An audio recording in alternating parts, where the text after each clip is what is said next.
Good evening, everybody. I'd like to welcome you to the August board meeting, August 21st, 2024. Then we'll begin this evening with our call to order, and I'll ask for each board member by name. Commissioner Doan. Here. Commissioner Duggan. Here. Commissioner Lysick. Here. Thank you, everybody. We'll begin this evening with our report from our Chief Executive Officer and management staff. Paul? Good evening. Well, I got Vice President Sanders, not used to saying that to commissioners. This is not clicking. Could you just, there it goes. It's a little irregular. If you could advance for you. Yeah, if you could, please, one slide. Thank you, Pete. A little bit of technical challenges here, but we'll get underway. First, I want to give you an update on our legislative event. We have an upcoming tour of the Willamette Water Supply Treatment Plant that's under construction on August 29th. We'll have Representatives Bonamici and Salinas, both will be there for the tour. President Fisher has sent invitations to various state legislators in the Washington County area. And we also invited the mayors and city managers of the cities of Beaverton, Hillsborough, and Sherwood, all of which will attend. Staff for Senators Wyden and Merkley have also been invited, and actually I heard just this afternoon, we expect to have at least one of those staff members attending as well. Commissioner Sanders will attend and represent the TVWD board because Commissioner Fisher, as you know, is out of town and will be in Chicago that evening.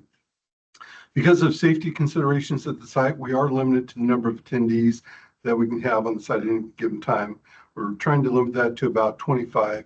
It's a little bit higher than that now, but we think it's going to be a great event. The purpose of this, really, it's just an excellent opportunity for us to showcase the progress that we've made on the Willamette Water Supply System Treatment Plant and to thank the support that we've had from Representatives Bonamici and Salinas. If you could click for the next slide, please. Thank you.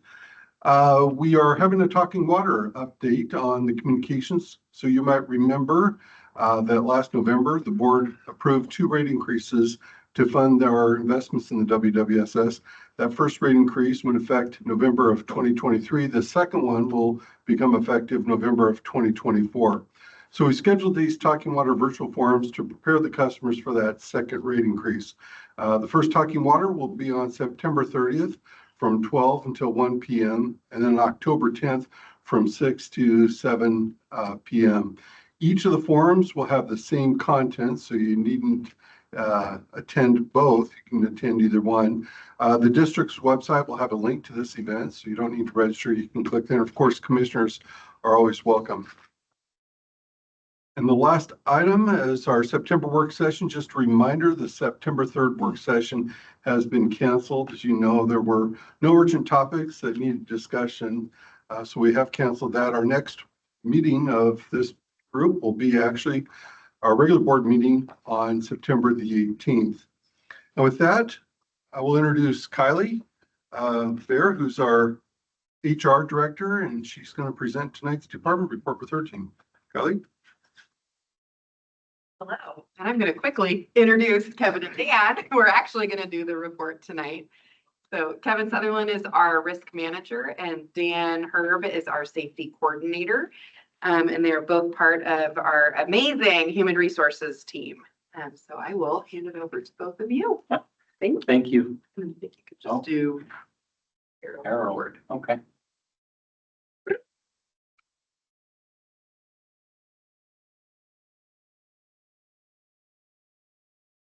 So good evening. Today, or this evening, I'm going to talk in general about 5 things. And the underpinning or the foundation of it is just us with our community relationships and fostering those relationships to enhance our safety and security within the Tualatin Valley Water District, both internally and for our customers, kind of keeping that in mind. So the 5 things are protection, mitigation, preparedness, and response and recovery, and how we try and weave those things into the fabric of us doing business every day, and then how we transition from our normal operations in a critical incident to take care of our customers while keeping our staff safe. So as you can see here, we coordinate extensively with local, regional, and national law enforcement. That includes the Sheriff's Office, Beaverton Police are our closest relationships. And we've done a lot of great training with them, and they help us identify those risk factors that we're not aware of with confidential law enforcement information. They share general information, nothing that would be confidential, but that helps us in a human manner protect the infrastructure from the malactors, and helps us when we put staff out in the field ensure that we're doing some risk and threat assessment and providing training. And I think the important thing to look at is the robust employee emergency handbook, where we use and have adopted the standard response protocol from the I Love You Guys and train staff. And the three themes that we use when we train staff are situational awareness, being aware of what's going on around them, life safety. We want everyone to go home safely every day. And then option-based decision-making. So we give them a Rolodex of options. So when they're faced with a situation, they can be responsive and take care of themselves and each other. We've done some, yes, sir. Can't believe none of you are asking this. I love you guys. Yes. The I Love You Guys Foundation was founded after there was a school shooting, and John Michael Keyes and his wife lost their daughter in a hostage situation. And rather than turn that and sue the school district, they worked with the school district within the state of Colorado and formed the I Love You Guys Foundation for their daughter. And they named it that because as she was in there, they were kind of texting back and forth. And that was the last message she had texted. So Thank you. that's the foundation. We've done some workshops on preventing and responding to workplace violence, so people can understand kind of those threat behaviors and situations that they may face. So that ties into our See Something, Say Something campaign. So if we have things going on, we're gathering that information, we're analyzing it in kind of our threat assessment protocol, and then reaching out to our community partners and working with law enforcement to validate what we're seeing. And we don't profile based on anything other than behaviors. So we're looking at behavior-based things that will trigger our response. And again, working with customer service, field customer service, and others to make sure that they have that toolkit. And if you can do the next one. The second pillar of that is working with our emergency manager counterpart, which is more protecting the physical infrastructure more from natural disasters than bad actors. So that partnership kind of helps us with response and recovery. And the biggest output that we've had from that recently has been our natural hazard mitigation plan. And as you've seen and heard before from Nick, the FEMA grant that we received, getting that natural hazard mitigation plan enables us to apply for federal grants. So subject to your questions, that concludes my portion, and then Dan will pick up. All right, so on the next topic, we're going to talk about in early July, right after the 4th weekend, we had about 3 or 4 days in a row of a 100-degree heat or higher. And so Kylie asked me to kind of talk about our response to it, but more importantly, like how we're prepared for it and our preparation for it. So federal OSHA has a duty clause to every employer. It says you have to keep your employees free of recognized hazards that are causing or likely to cause death or serious physical harm to employees. That's the federal regulation. A lot of you guys might remember in June of 2021, we had a 108, 112, 116, 3 days in a row. And we set a record high for the Portland area, 3 consecutive days.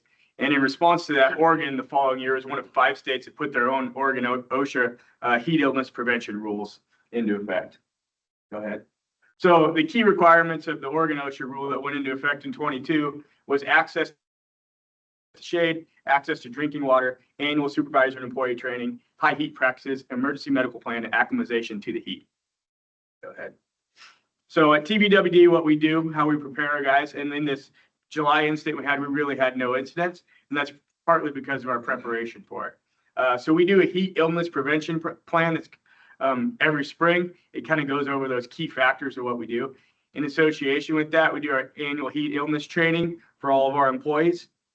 And that kind of goes over the things they need to do to get prepared for the heat. We do active forecast monitoring. It's sent out daily, and in cooperation with Washington County, we get daily emails, especially when we know heat's coming, so we can get our employees acclimated, ready for it. We do give all of our employees a 32-ounce hydro flask. You know, we're a water provider, so water should be pretty easily accessible to us, but we don't always have ways to carry it around. So we made it easy so they always have water on hand. And then along with that, we just continue to monitor federal, state, and local regulations. Oregon OSHA just in this July put out a new rule that proposed one, and it's kind of for indoor heat. So if you're indoors, it gets over 80 degrees, you have to follow these same regulations. It'll probably go into effect next spring, we're thinking. So that's all we got, unless you guys have any questions.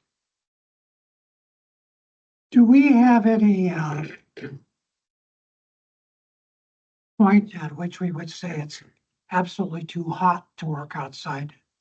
So in that heat acclimation plan, there is it's pretty strict on the temperature. So from 80 to 89 degrees, it's required to have a 15-minute break every 2 hours. From 90 to 99 degrees, then it goes required to have a 15-minute break every hour. So once you get over that threshold, it kind of becomes, it's up to the supervisors, but you know, you're getting to the point of where are we being effective when we're taking a 15-minute break every hour of work. And if, you know, when we get into the hundreds, lots of times maybe we'll come back and do training. Okay, is there science to back up those limits? I mean, is there a published something that says once it gets above 80 degrees, you've got to do this? I just, going back 70 years, I ran cross country, and the town I was in hit 113 degrees, and we still ran, and the football game was canceled. And I'm just wondering, you know, there's got to be some research since 1964 about, you know, where this goes, because I just read an article about Idaho, which does nothing to keep its workers safe. And Oregon does things, and I just want to make sure we're ahead of the curve in Oregon.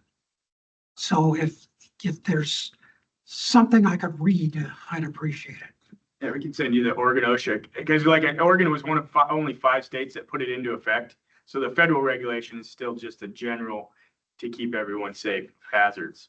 Okay. But we can look and see if there's any other information about that and pass that along.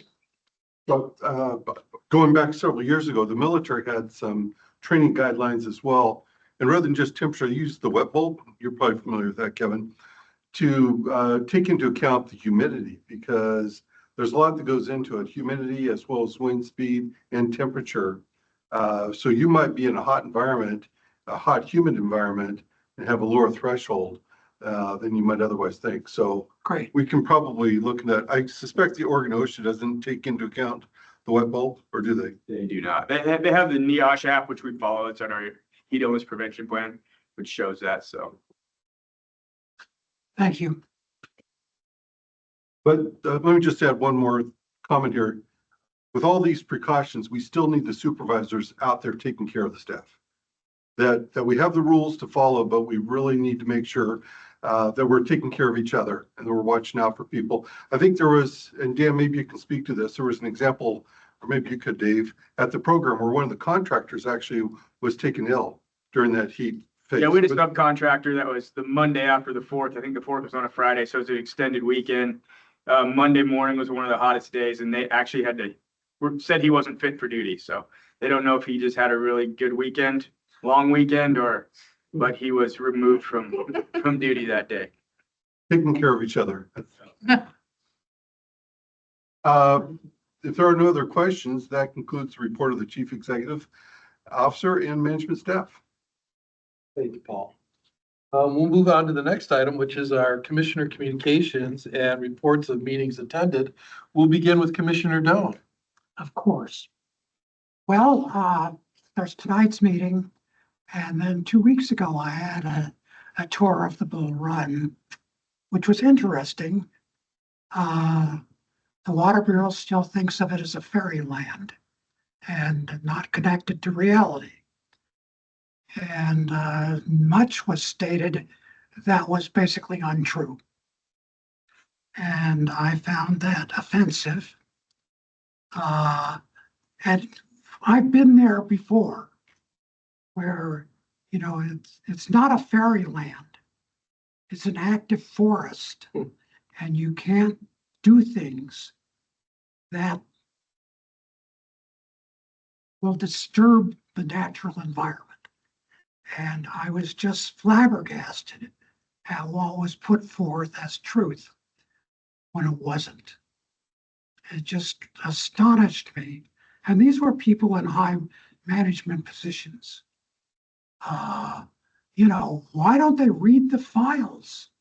Why don't they go look at the water rights and see what is really required?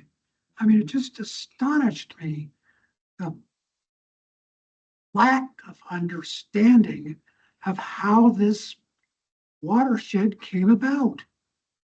And it was appalling. I tried to keep myself under control. I think I did a pretty good job of it, but wow, they don't know what they've got. And they put out this stuff that sounds good. It makes a good story. It's just not accurate. And I think once you start saying stuff that isn't accurate, then you've lost all your credibility. So anyway, I don't believe anything the Water Bureau says. Sorry. Oh, and then tonight's meeting. Thank you, Commissioner Doan. Commissioner Duggan. Hey, on July 24th, I attended the Metro Impact meeting where urban growth boundary issues in Sherwood were discussed, and they took public comment. Concerns about transportation and other issues down in the Sherwood area as it relates to a possible urban growth boundary expansion that is going to be considered this fall by the Metro board itself. On the 1st, I attended the WWSP board meeting where we received updates. We had no business agenda items, but the construction is coming along swimmingly. And I'm sure Dave Kraska can fill anyone in that is curious, but it was very nice to see the project charts, the lines showing completion, getting longer and longer. Which on the 6th, we did get that update from Dave at the board work session, and where we considered strategic planning framework options. Last night, I attended the Washington County CCI meeting. That's the Committee for Citizen Involvement, where they discussed the ongoing saga of significant natural resource area regulation here in Washington County and the various court challenges and the efforts of the county to address concerns by the board or by the LUBA Land Use Board of Appeals, and making sure that there are clear and objective standards for development in the significant natural resource area, and the consideration of 2 ordinances that the Washington County Board will be considering probably this fall, that hopefully will address some of those issues with development in significant natural resource areas. And then tonight's meeting. Thank you, Commissioner Duggan. Commissioner Lysink. On July 29th, I had a prep meeting for the quarterly JWC meeting with Pete Boone and Paul Matthews, the JWC meeting and a executive session on the 30th, our work session on the 6th, and tonight's meeting. Fantastic. And for myself, I only have one, which I believe was a Tuesday morning, which was agenda planning session. And that's it. That was wonderful. What a wonderful summer. All right. With that being said, then we'll move on to the next agenda item, which are topics to be raised by commissioners. Do we have any topics this evening that need to be brought up? Okay. Not hearing any, then we'll move into our public comment section this evening. Public comment time is set aside for persons wishing to address the board on items on the consent agenda and matters not on the agenda. Additional public comment will be invited on agenda items as they are presented. Do we have any persons this evening, either live or remotely, that would like to comment? Not seeing any. Okay, not seeing any, then we will move on to our next agenda item this evening, which is our consent agenda. Consent agenda items are considered to be routine and may be enacted in one motion without separate discussion.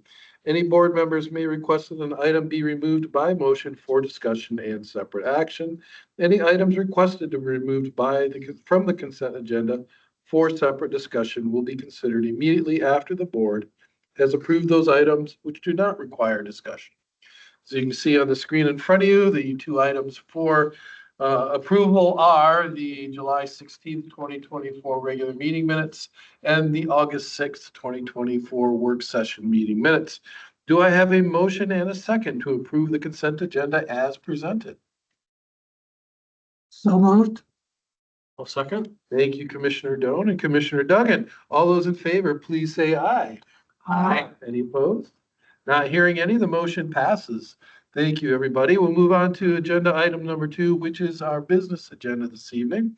And we will be hearing from our CEO, Paul Matthews, on the establishing desired results for the Tualatin Valley Water District. Paul? Well, good evening, Vice President Sanders and Commissioners. This is a follow-on to the discussion that we had at the work session about the desired results. So the purpose of tonight's meeting is really to bring you into light. We are updating the district's strategic planning framework, and a central part of that, a key element of that, are the desired results. And these are the descriptions of the outcomes the district is pursuing at each time. The current desired results were adopted by the board in 2012, and the purpose is to ensure our alignment as we go through our strategic planning process, that we are in fact aligning with the community's needs via the board's interaction. So that's our goal tonight.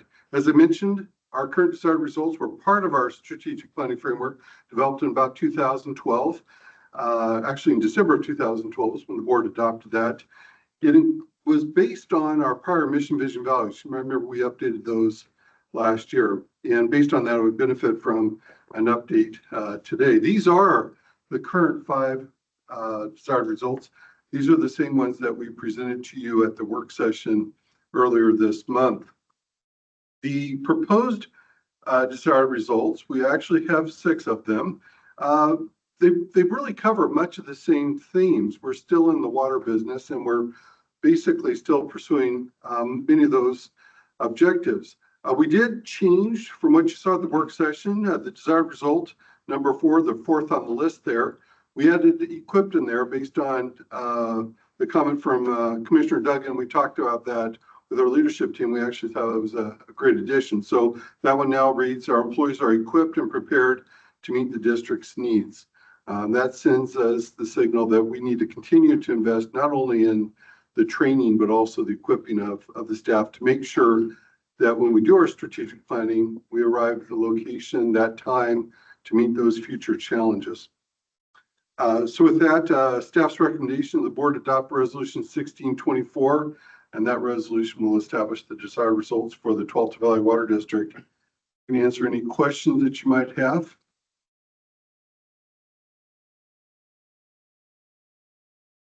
Don't hear any, Paul.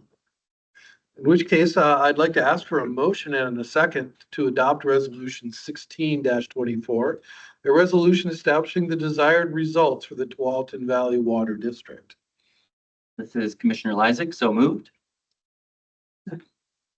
Thank you, Commissioner Lysick and Commissioner Doan. All those in favor, please say aye. Any opposed? Not hearing any, the motion passes. Fantastic. And with that, we will adjourn this evening's meeting. Thank you, everybody, for attending.